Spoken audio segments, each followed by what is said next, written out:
ring will be Jessica Phoenix and Tugce. I'm joined by Sarah Kozenblick, and we're delighted to get this class underway. Absolutely. And Jess, as always, is a very busy lady this weekend. I quite liked it. I think it was Kentucky that they did a little piece on her, calling her the smiling assassin. I loved that. She's an absolutely fantastic rider, a stalwart of Team Canada for many, many years, but also has such a great energy about her, is really kind, incredibly hardworking. This horse is a 12-year-old mare, German sport horse, and it looks like this will be her second 4-star short.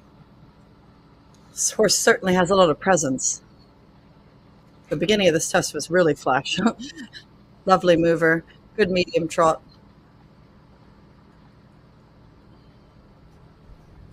Good angle and bend and regularity and lift in that shoulder, and that was really nice. Be curious to see how the rest of it goes, because so far so good.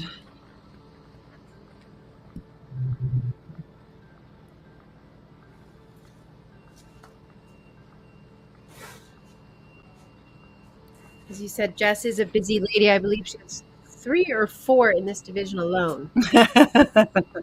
Yeah, she's incredibly fit. And the other thing about her is she's just so able to ride so many different types of horses, Annie. Like, you'll see her on something like this big, loose moving, lovely horse, and then she'll be on something very, very different. And she gives them all super rides. She understands that they can't all go exactly the same way. And you'll see her on cross country do probably several different things with each horse that make sense for them. And I think that's the mark of a true horsewoman.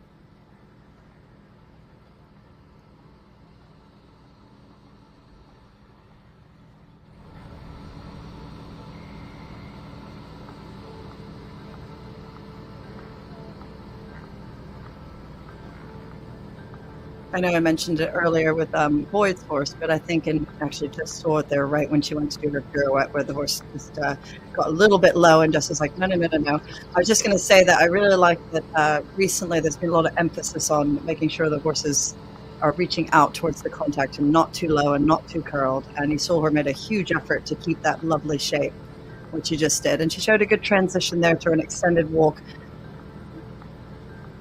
There she got it. When she first started into that extended walk, you could see the mare was going just a little bit behind the vertical, but here's better. She's reaching to it a bit better. But you can see Jess is doing a super job with that.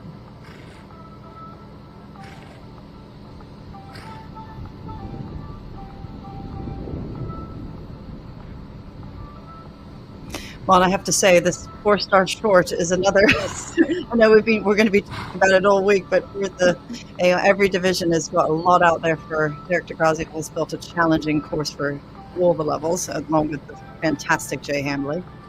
There is no doubt these horses and riders will want to start the competition off well today, but there is a lot to do tomorrow as well as Sunday. Yes. All 3 phases will have a huge impact here at Bromont.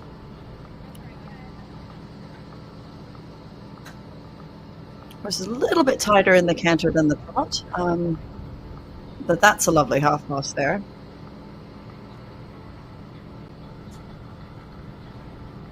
And very straight right afterwards. Again, she's eking out every bit that she can. She's riding a technically clean twist, as you would say, Miss Annie. So just a little exploded there, but you can sort of see that when we were talking about the horse being a tiny bit tighter there in the canter in general. But again, horse is fit, ready to go. Tina and I were discussing how brave our riders are cross country, but in the dressage we can be a bit timid and sort of holding. I can hear her saying that. But it is such a balance, because these horses are fit and ready to run tomorrow. So really, sometimes it is just containing on the day. Yeah, and I think it's also that feeling that, yes, you want to go for the big marks, but you don't want to throw the whole thing to pieces, and so it can be, like you said, a bit of a balancing act. Sometimes a test full of 6s is going to be it's not a bad thing, but that test